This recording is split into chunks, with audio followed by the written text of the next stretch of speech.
Well, good morning. Travel by water here. This is the official start of the 2018 Everglades Challenge, and we are in a weather hold. So the event was supposed to start at 0700, but there's a small craft advisory, and the event permit prevents us from starting at during a small craft advisory. You can't see it right now because it's an offshore wind, but you get out onto the Gulf of Mexico and I'm sure you can see the effect. So that's where we are. We're at the start of the event, but we're in a weather hold waiting for the wind to die down so we can launch the boats. Hopefully just 1 hour late. The small craft advisory is current until 0800, so that's only 1 hour late.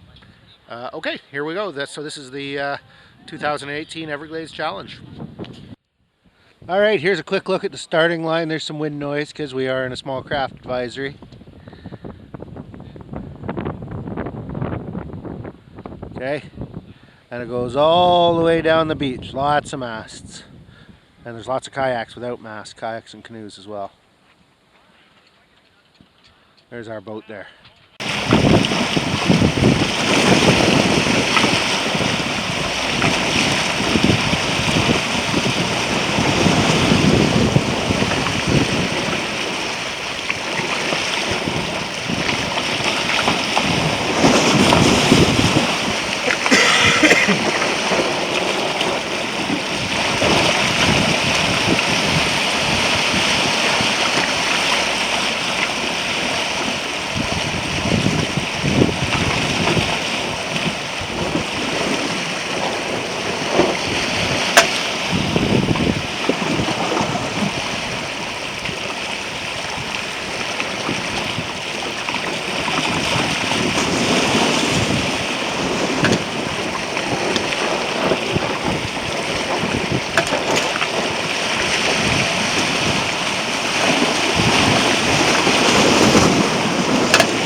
Okay, so here we are, day one of the Everglades Challenge.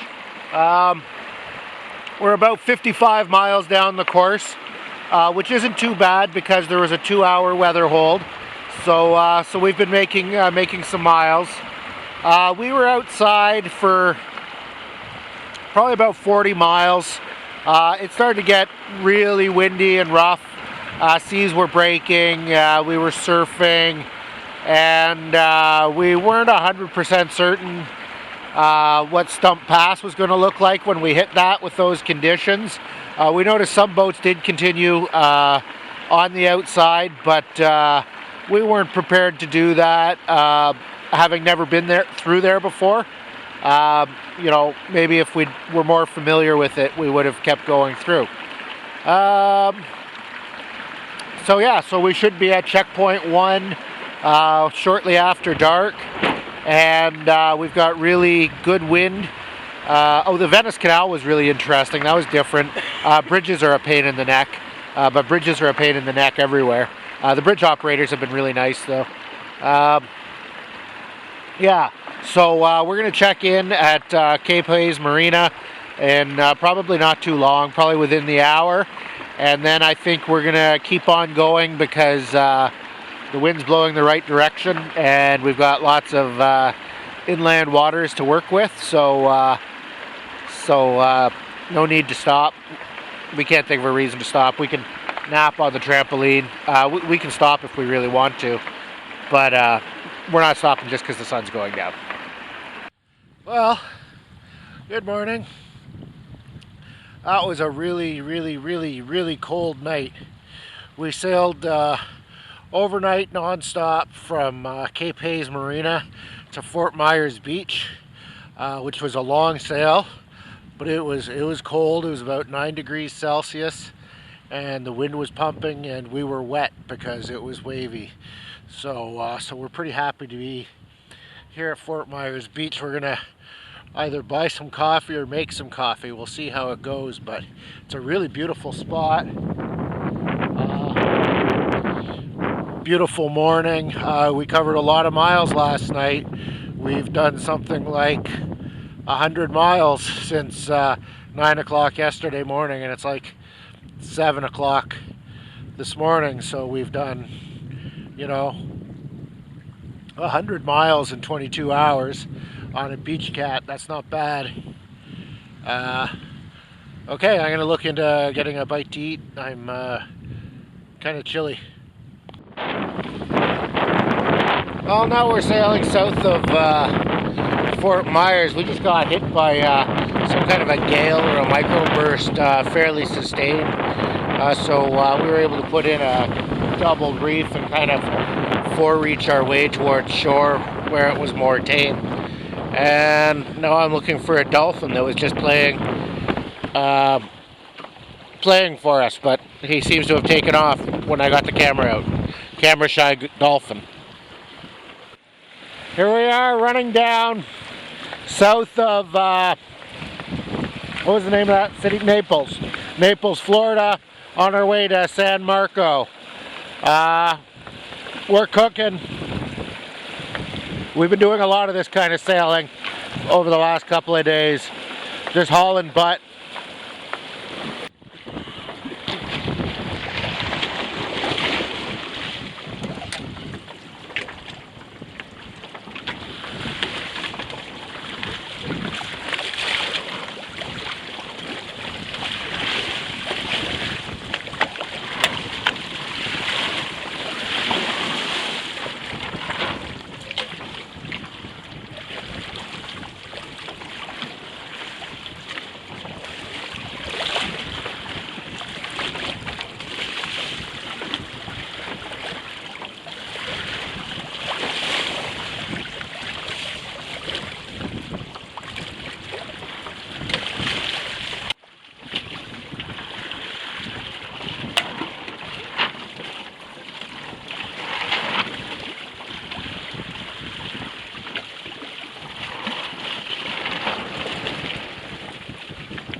Well, we just had a tough bar crossing. Banged up both our rudders pretty good. Took some surf sideways and the rudders dug into the sand and kind of torqued. You can see the current that's running that we were trying to, and there's about a 15-20 knot onshore wind too, pushing surf in, and we got into the mix of the surf and the current. And yeah, now our rudders are in a hard way, but well, I think we can make them work. No big deal. But that's a nasty current to come in against. Okay, so here we are, night 3, Monday night. I'm going to explain to you what just happened here. We got lucky on the tides in Chokoloskee, so we rode the tide in, and then the tide changed right when we got to our checkpoint, so we were able to ride tide out. And now we've got the boat dragged up on this beach. I realize the lighting's not the best, but I'll show you what we had to carry our 350-pound boat over after unloading all the gear. Is this shell beach that carries on all the way, all this way, all these broken shells still going. We carried the boat all this way in neoprene booties, all this way to the ocean. Now this is at mid-tide, okay? So tomorrow when we leave, we're going to leave at high tide. So hopefully we don't have to recarry the boat over this vast number of seashells, because I'm not sure my back's up for it. Okay. There we are. Monday night, Monday March 5th at a place called Pavilion Key. Like, look at this. Now here's a perfect example of a shell that you wouldn't want to step on in the dark. It's got these spines and then a pointy tail, right? Crazy. Oh, and I forgot to mention, the entire beach smells like rotting clam meat. Like really strongly of rotting clam meat. Okay, so here's a look at Pavilion Key. This is Tuesday morning, Tuesday, March the 6th. We're about 13 miles south of Chokoloskee. We camped here last night. We got a permit from the park office.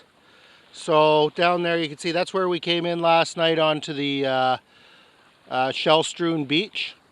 And had to carry the boat over. High tide now, so the water's covering the tide. But what's really impressive about this site is the damage caused by Hurricane Irma. It's been pretty wiped out. You can see a lot of the trees have been defoliated, and you can see the driftwood washed against the trees that are remaining. Okay, so there's a look at how the driftwood is piled up now. Hurricane Irma was September, and we're in March. Okay, so we're just going to take a little walk inland here. I don't have anywhere to stabilize the camera, so it's going to be a little bit of a bumpy ride. But you can see how far inland you know, the destruction goes. There's driftwood, there's seashells, everything, or not, almost everything's been completely defoliated from the wind. Okay, here's a tree, not a leaf on it.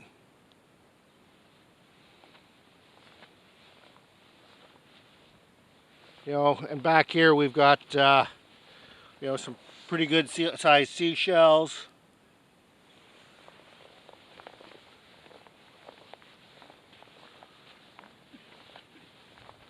All right, and I'm still walking back from the water here.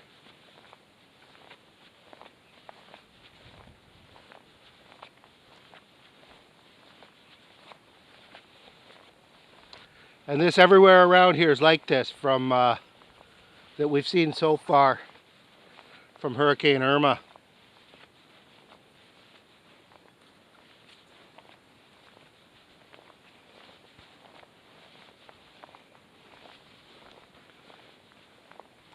All right, and it continues inland.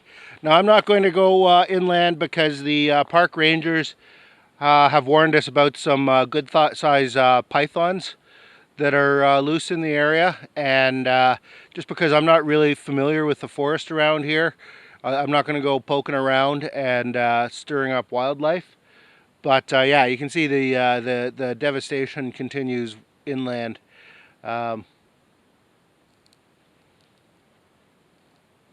It's pretty neat. It's a little bit spooky and really cool. And there's nobody around. We actually see another water tribe boat anchored down the coast from us about a mile or two, but aside from that, there's nobody around. So here we are, Tuesday still. We're kind of beating our way south from Chokoloskee towards Flamingo. It's kind of the first day where it's been really calm enough for me to film. Well, we've been sailing. I guess yesterday I could have, but I didn't. Anyway, so this is what it looks like. We're out in the Gulf of Mexico. Light winds. I think we're about 3 miles from shore, and we're tacking in towards the shore right now. And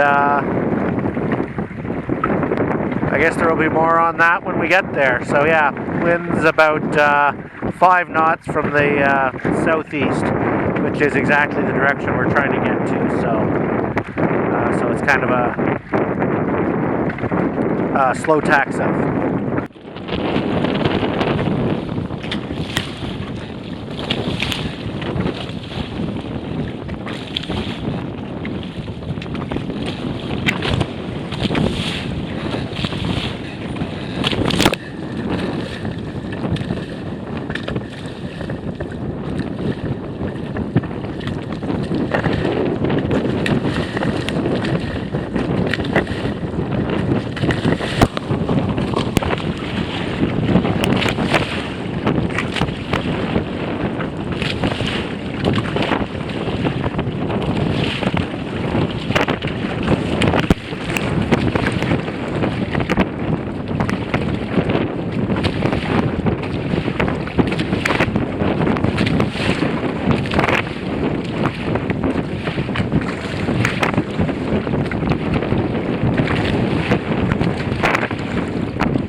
Okay, so here we are. We're at Highland Beach. We decided to stop because we were really going fast out there, too fast. We were flying off wave tops at, 10 plus knots type of thing.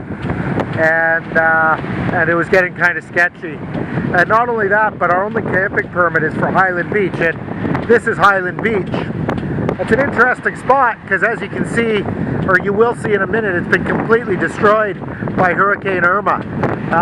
Let's take a look. Alright, so here's a look at the massive defoliation caused by Hurricane Irma inland here. It's just everything's dead. The trees are all dead. They have no leaves. They're all covered in seaweed.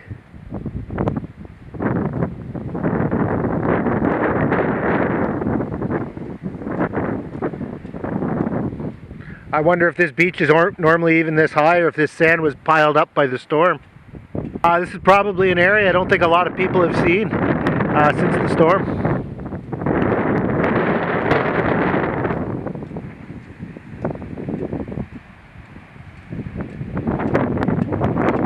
We're kind of thinking we might spend the night here. We got to see if we can get a weather report. My radio has been wigging out. We couldn't get a weather report out on the water, and the wind's really picking up, and so we want to know that we're not heading into a storm before we carry on. So I'm going to go get a weather report. Alright, so the situation is we can't get a weather report. We're not getting any wet weather channels on our VHF. So what we've decided is we're going to reduce sail significantly. We're going to put a double reef in, and we're going to try and keep sailing to somewhere else. I mean, this isn't somewhere we really want to spend the night. There's nothing here but wreckage, and we're just going to stay close to shore, so if something does blow up we can head in. And we're going to head to Boneyard Creek, which will be good, because then we'll be able to make a decision in the morning whether we want to take the outside coastal route that we've been planning on, or if we'll hit by really heavy weather, then we can go inside the kayak route and carry this 350-pound boat over a portage. So that's not what we're hoping for, but that's an option that's available to us. Okay, so there's going to be some wind noise in a minute here, but here's a look at how much sail is reduced when we go to a double reef.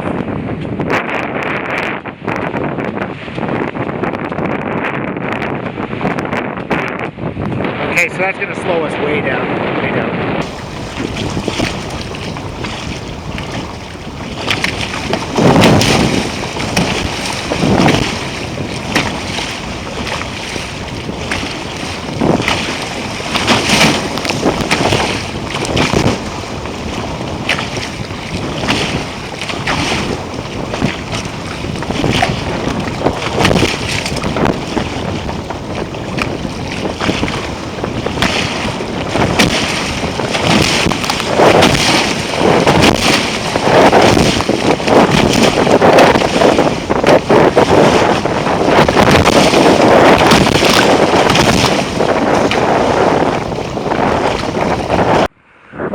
Okay, here we are, Tuesday night. We're at Boneyard Creek. That's Boneyard Creek. Hey? Boneyard Creek graveyard, maybe. At any rate, this was a real interesting spot to get into after sailing upwind for 20 miles or so into some pretty strong winds. We landed way over there in that giant mud puddle. The mud went up to our waists when we stepped off. I was pretty certain we were going to get gotten by a crocodile. Eventually we got the boat out, put the sails down, and whitewater paddled it across this gong show right here. This is the current outflowing from Boneyard Creek. You can see the standing waves and the white water. So we paddled across that, got our mast stuck in a tree, and we managed to get her swung around, and now we're here. And that's good. This is an interesting spot.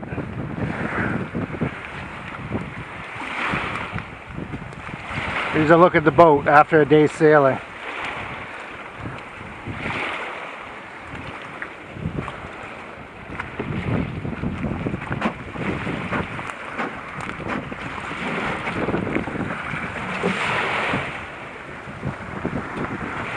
Okay, so here's the general situation. It actually looked a lot worse after dark than it looks right now. Basically, this river here, this Boneyard Creek, this is prime crocodile habitat, and so we don't want to wind up in the water. And the next river over, that's called Shark River, and so we don't want to wind up in the ocean. And we happen to know that there's a mating pair of great white sharks in this immediate vicinity. One of them's named George, and he's 10 feet. And there's pythons here. So we got to be really careful about keeping our boat upright. So what we've got to do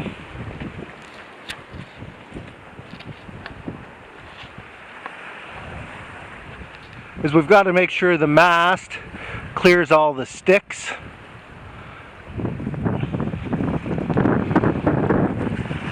And we got to be sure we clear the trees, and now there's an outgoing current here going against the wind. So we think our best bet is to push her out into the current and then sail her out of here. So we're going to set the sails here. There's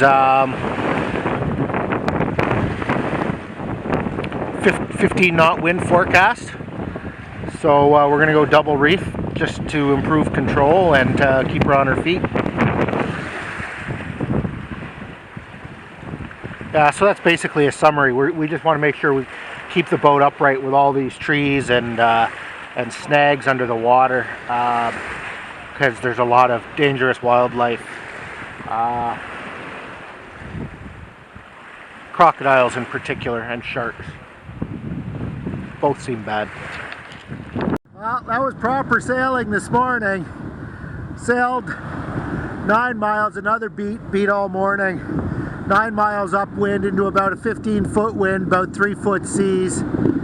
And we've made it to Cape Sable. So we're going to take a break. It was tough sailing. You know, we're taking a beating. You know, the waves are coming right over us, and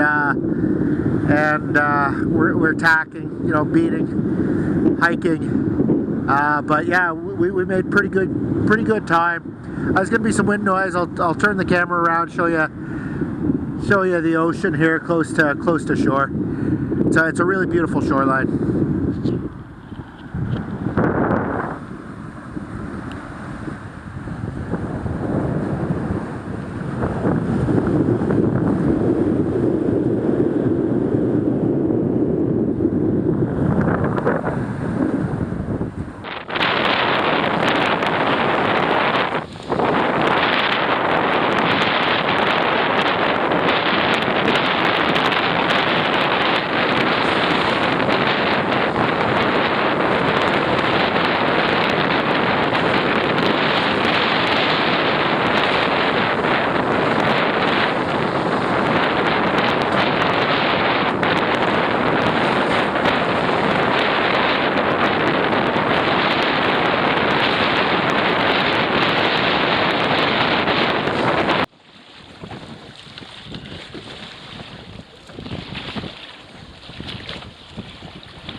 We just made it in.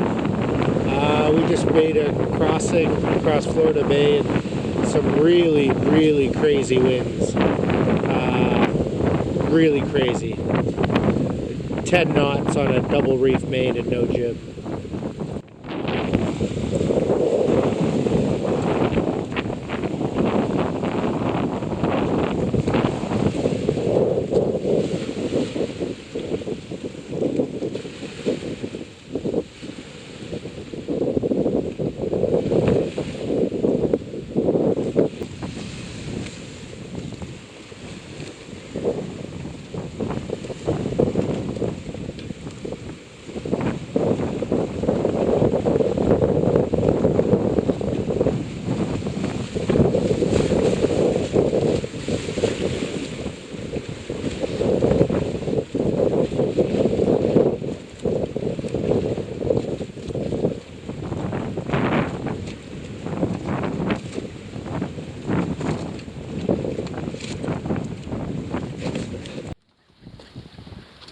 Well, I don't think I shot a video last night when we got in because we were too beat, but here we are in Flamingo.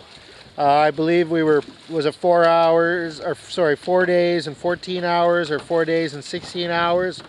Really pretty quick actually for our first time on such a small boat, old boat, you know, 1981, boat's 37 years old, only 16 feet with 2 guys on it, but there she is. Rocking at dock. You can see you know, one of the bigger, faster cats behind her.